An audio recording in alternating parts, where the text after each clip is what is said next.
Hey, followers of fear. So today we're doing things a little differently. For one thing, I'm going without a script. I know. But I feel like that works for this particular video. The second thing we're going to be doing today, I'm going to be talking about horror books. Now, I know what you're thinking. Rami, don't you already talk about horror books a lot? You misunderstand. Today I'm talking about horror books for people who want to get into horror. Now, for whatever reason,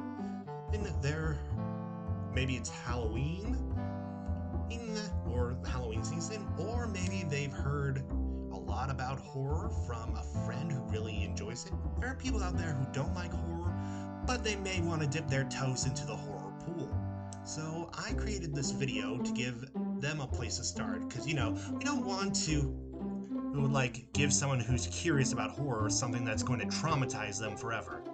I had people who, while researching this video, suggested I give them The Girl Next Door by Jack Ketchum, and anyone who's read that book knows that's not something you give a newbie who's dipping their toes into the water. That's something for someone with a lot of experience and a strong stomach, like something made out of steel or tungsten even. So I'm going to be going through books that I feel would be great for horror or newbies, for people just dipping their toes into the pool. Well, 13 to be exact. I've picked them all out. I've read them. I can guarantee they are perfect for the horror newbie. But before we get into that, first, have you checked out Symphony for Walpurgis yet? No, it's not on the list. Instead, this is my new book, a collection of 9 stories featuring cryptids, malevolent spirits, and even a Jewish exorcism. It just released, and it's already scaring up some good reviews. It's getting a lot of attention. But if you haven't gotten your copy yet, and you would like to do so, go check it out. It's available from Amazon, Barnes & Noble, Kobo, and Google and Apple Books. Check it out, and if you like what you read, be sure to leave me a review so I know what you thought, positive or negative. I love reader feedback, and it helps me out in the long run. Now that I've gotten that plug out of the way, let's start on 13 horror books for people who want to get into horror. Yay! First off, we have The Hunger by Amakatsu. So, if you've never heard of the Donner Party, this was a large party of settlers who moved across the country heading to California, hoping to strike it big on the West Coast. Unfortunately, they went a really bad route, and they didn't really plan for trouble, and as a result, they got snowed in during a really harsh winter. They're miles and miles from the nearest civilization, and there is strong evidence to suggest that they resorted to cannibalism to survive. Now, I know that seems pretty extreme for a horror newbie, but this book, which is by an author I really admire, presents a fictionalized version of that story and gives it a somewhat supernatural bent, and it's really amazing. You really get to know these characters, see them through their travails, and understand the creeping horror that's, creeping up on them. So I highly recommend it. Amakatsu I would recommend pretty much to anyone. She writes amazing horror, usually set in historical times, in this case the 1840s. But this book is just simply amazing, and I highly recommend it. It involves cannibalism, so that might turn off some people, but honestly, it is an amazing book. You will really get to know and fall in love with these characters, and it'll scare you, and 50% chance you won't come out of it traumatized. Okay, 45%. No, 50. 50. I promise, 50. Book number 2, The Exorcist. Your mother's in here with us, Damien. The power of Christ compels you. I'm gonna admit it. I'm not a fan of The Exorcist movie. I know, how horrible of me. But hear me out. I always felt that the movie was dated and that it was all a bunch of build up to nothing. However, the book kept me enthralled from the start to the very end. And if you think the movie is good, then the book is 10 times better. Honestly, I listened to it on audiobook and it made me jump in fright. You don't think there's a possibility for a jump scare in a book? I disagree. There are jump scares in this book, and it is scary, and I absolutely love it. I recommend it over the movie any day of the week and twice on Sunday.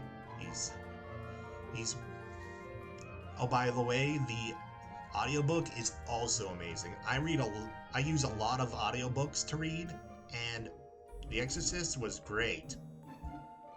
If you can hear thunder, there's a storm outside it, and I'm not sure, but I think God agrees that this book is terrifying and better than the movie. But that's just my 2 cents. Book number 3, My Best Friend's Exorcism by Grady Hendrix. Yes, that's the title, and oh my god, this book is great.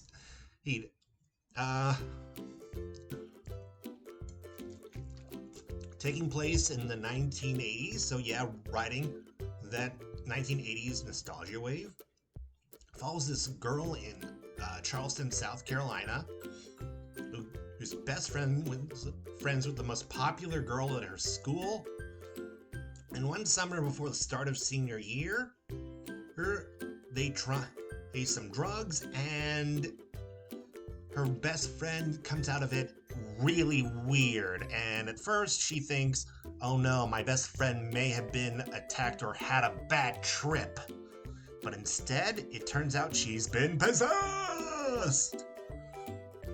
And things just get crazier from there. And it is a beautiful story of friendship with a backdrop of demonic possession and 1980s culture. So if you're a fan of Stranger Things or 1980s nostalgia in general, you're gonna love this book.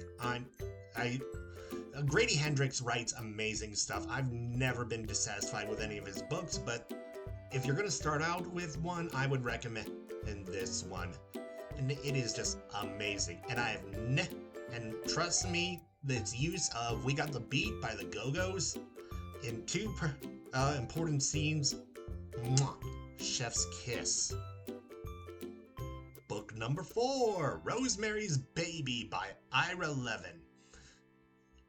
I gotta say, I'm not a fan of the cover of this copy. It's the remake TV miniseries that they tried a few years ago, and that was... I couldn't even finish the first episode of that remake. The movie is where it's at. But honestly, this book is amazing. I've listened to this on audiobook as well. It's actually narrated by Mia Farrow. Oh, and that's great. The movie's great. No question about that. But the audiobook just adds a dimension to it. I mean, they're both written by the same person, Ira Levin. But the book, it's just beautiful. It's so much depth to the story. I mean, there was already depth there, but it's like the comparison between 2D to 3D, if that makes any sense. Like, you get to see the layers underneath. And honestly, I laughed so hard at one point during the story, I nearly spat out what I was drinking. When Rosemary is convinced to switch over to that fancy doc who's part of the coven, and her husband says, is based on his Jewish name, that he has a gentleness brought by his people's years of suffering. As a Jewish person, I laughed out loud at that. Thunder again. I'm guessing God agrees. It's a funny moment. And so yeah, Rosemary's Baby. Movie's great. Book's great. Definitely check it out. Number 5. Hell House by Richard Matheson. Oh, this is a wild one. The book follows a bunch of paranormal investigators, a psychic, a skeptic, a para-investigator scientist person, another psychic, the investigator's wife, as they go into this haunted house to try and prove the paranormal. Well, and they get more than they bargained for. Now, I'm going to warn you, there are scenes that will make you very uncomfortable, especially sexual stuff, but it is a freaking amazing book. It is very terrifying, very atmospheric. It was made into a damn good movie, but don't go see the movie. The book is so much better. I really enjoyed this one. And watching these characters try to survive the literal hell they unleash when they decide to stay in Hell House. Matheson and really wrote an amazing story here, so I highly recommend you go and pick this one up if you're at all interested in. Honestly, you can't go wrong with a haunted house book as a start for your horror journey. So this one's a good choice. Number 6, The Face by Dean Koontz. Now, Dean Koontz has, people joke that he's like a lesser Stephen King, but he has some really great books out there, and this is probably my favorite by him. And I think it's a good introduction for people who want to get into the genre. It's about the head of security for a well-known celebrity whose nickname is The Face, because he's just that dreamy. And The Face starts getting some really weird fan mail.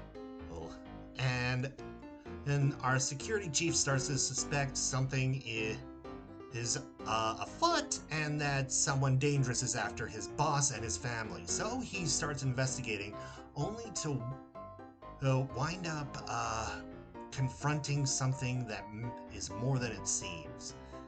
Something supernatural is at work, and is he up to the task?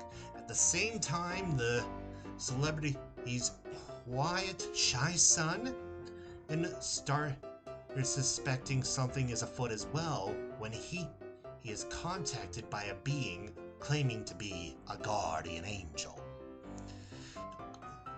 It's a great mashup of investigative crime thriller, stalker thriller, and horror. And honestly, I own it on both audiobook and in hardcover, because it is just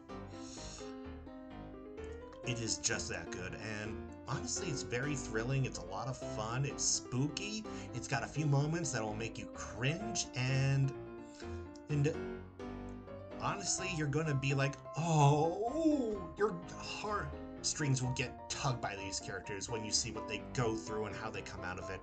Plus, it's just kind of funny hearing about all the celebrity stuff. Like you get insights into, well, it's obviously fictional, but you can imagine that some of the craziness with these Hollywood types mentioned in the book is based off of real stuff. Like maybe some big movie star really does hire some random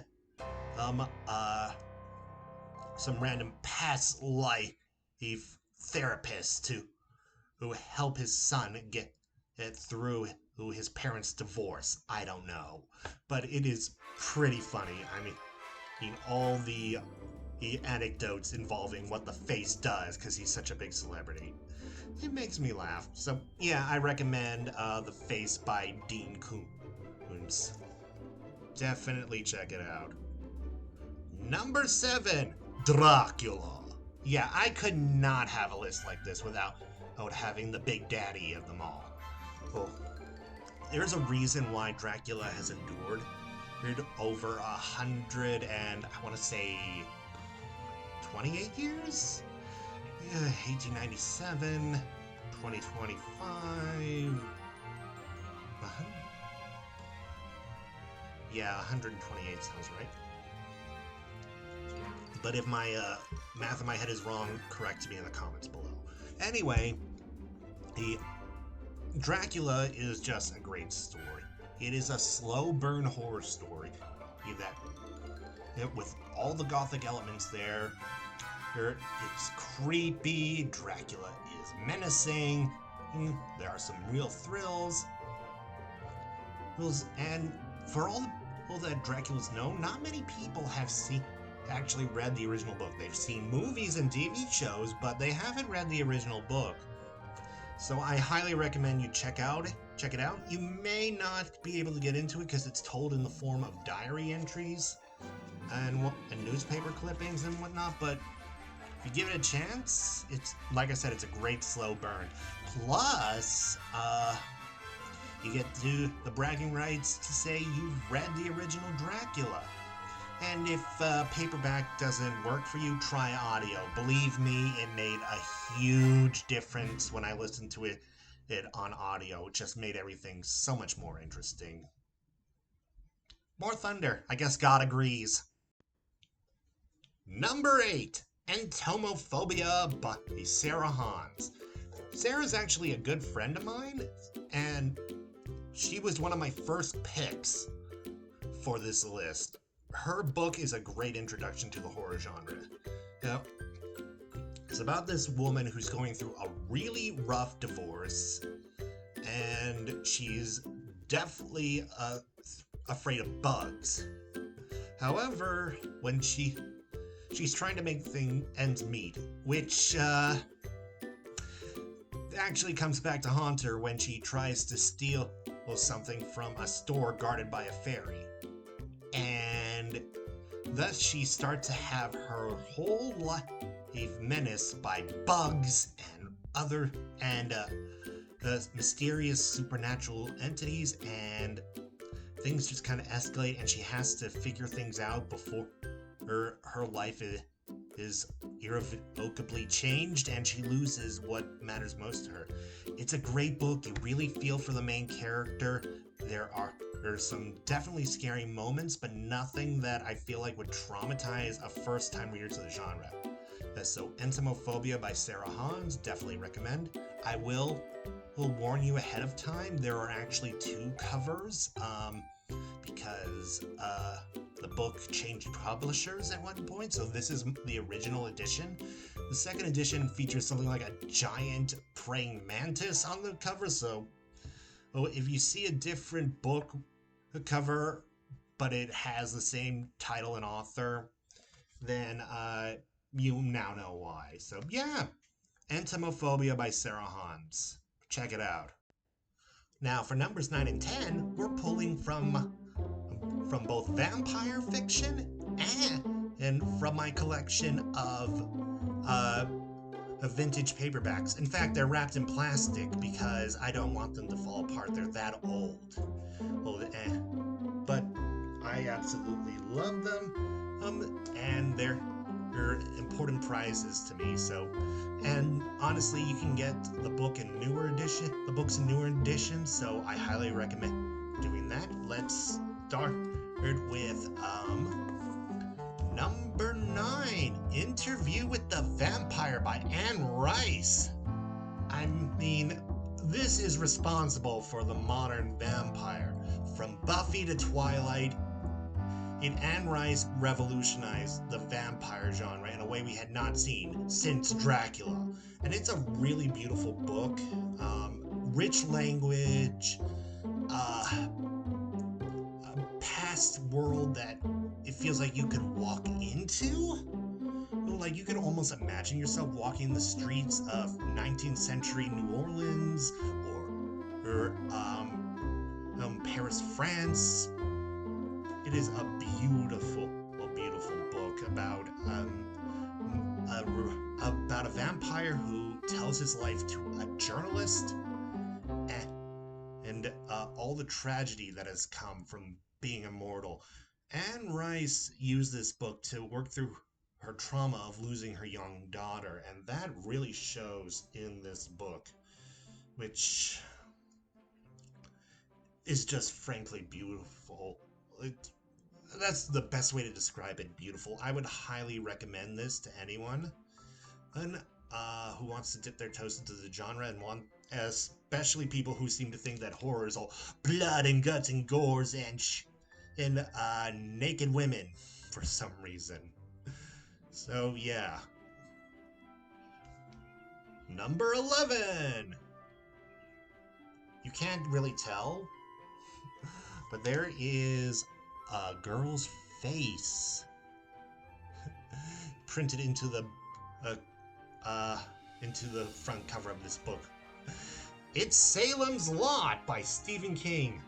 Yeah, we had to have at least one of his on here.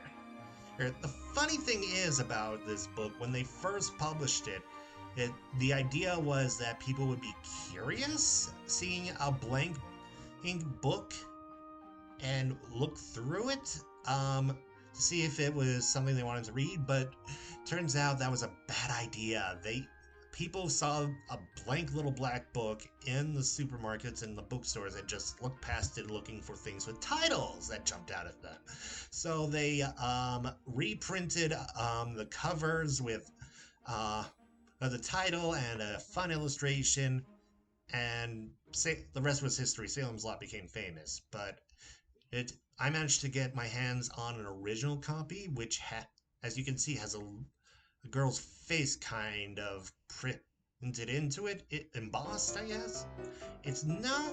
I don't really remember if there was a little girl in the story. In a related short story, there's a little blonde-haired girl,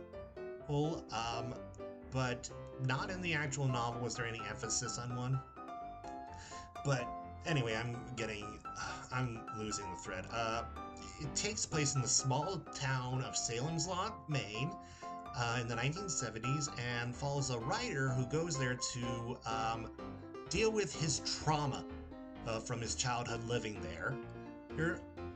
At the exact same time, kids start going missing, people start dying mysteriously, and it turns out a vampire is among the residents and is slowly turning the town into his own undead kingdom. It is a great book. I mean, King really spends a lot of time on this book just helping us get to know the town and its people and its history and its oddities. I mean, you probably don't need to know about how some farmer is having trouble with his eldest son wanting to drop out of high school, or just stuff happening at the local general store among the old fogies. But it's so good. It so makes you feel like you really know the place, which makes when the vampires start taking over all the more unsettling and scary. So yeah, I highly recommend this one. And Salem's Lot by Stephen King. It is a great vampire and a traditional vampire tale, where vampires were more monstrous than beautiful. So I highly recommend it to anyone who's interested. Next up, we have number 11, Kill Creek by Scott Thomas.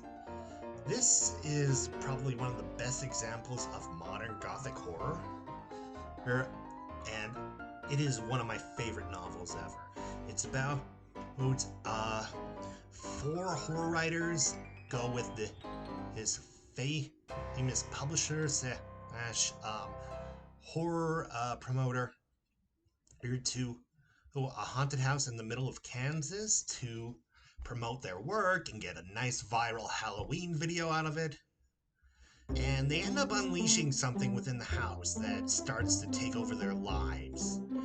It is a freaky ass book. It is scary. That's the best way to put it. It's scary. I mean, you get to know the book, you get to know the house that this takes place in, you get to know the authors, what drives them, what scares them, and you get to really know the tropes and ideas around Gothic horror. I mean, it's sort of like how Scream examines slasher horror, but much less satirical and in your face about it. And honestly, there's just something about this book that sticks with you long after you read it, so I highly recommend it. Actually, funny story, a friend of mine read this book based on my recommendation, but weird things started happening in her house, so she had to stop reading because she thought she was inviting demons into her home by reading this.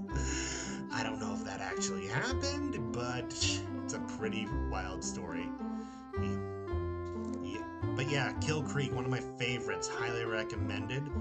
Scott Thomas wrote a brilliant debut novel, and you should totally check it out. Number 12 is our only manga, Uzumaki by Junji Ito. Oh, you may have heard of this, and it is... oh my god. Junji Ito, his work can be hit or miss, but this is by far one of the hits. It's some of his best work. I almost feel bad about recommending it as a starting point, because afterwards, anything else kind of pales when it comes to Ito, but it is just an amazing story. I mean, it's about this small town in Japan, and on the coast, where... I'm looking for a specific page while I talk to you folks. Okay, there's just an illustration I want you to see. Aha, found it. Anyway, the town starts to become infected with spirals, like the very concept of a spiral. That doesn't sound scary when I say it out loud, but trust me, it is. Spirals start appearing everywhere. People start ending up dead, curled up in spirals. Spirals start appearing on people's faces, and it all builds up into this strange, terrible, horrifying conclusion that just... I won't spoil it, but let me just say it is scary. Don't go see the movie. Don't go watch the anime. It is... they pale in comparison. I mean, look at that picture. I mean, yikes. Yikes. That's a spiral infecting someone for sure, and it's taking your eye away. I mean, Ito is famous for his artwork. He spends up to a day drawing a single page, trying to make it as scary as possible, and it works. He does not care about making anime characters cutesy. He wants to make them look somewhat realistic and very terrifying, and he did an amazing job with Uzumaki, which I totally recommend you read. If you're going to start anywhere with his work, this is probably the best choice. So, Uzumaki by Junji Ito. Check it out. Last and certainly not least, number 13, Rose by Rami Unger. Yeah, I know what you're thinking. Rami, why are you promoting your own book? Especially since you're promoting your other book. Well, I wasn't going to put it on the list, but... so, honestly, I feel like it's a good choice. It's not too intense, it's short enough, and it's got an intriguing plot. I mean, it's about a young woman who's suddenly turned into a plant-human hybrid. The guy who did it says he did it to save her life, and he says he's her boyfriend. She doesn't remember him, but she doesn't remember the last 2 years, so who knows? And things start getting weird. Weird things aren't what they seem. Secrets are revealed. Horrors abound. And so yeah, Rose by Rami Unger. By me. I think that this would also be a good book to start your horror journey with. So, and yes, it is my book, but that shouldn't stop me from pointing it out. You might get into the horror genre, or you might at least understand the appeal more, or if you check out any of these books. So that's why I'm recommending this one. And honestly, if you enjoy Japanese culture, that was a very big influence on writing Rose. Who's so more there. It's just a very Kafkaesque, surreal fantasy horror story with lots of Japanese mythology mixed in. And if that sounds good to you, you're gonna love this book. And maybe get into the horror genre. Actually, you could do that with just about any of these books, but maybe. But yeah, Rose, by me, number 13. And those are 13 horror books for people who want to try horror. But what would you recommend? Have you read any of these books? Was there any I missed? Why do you think your choice would be a better option? Let me know in the comments down below. And because I'm not done plugging, be sure to check out Symphony for Walpurgis, available now from Amazon, Barnes & Noble, Kobo, and Apple Books in paperback and ebook. It'll be a scary good time. That's all for now, my followers of fear. Thank you for spending this time with me. And until next time, good night, happy reading, and pleasant nightmares.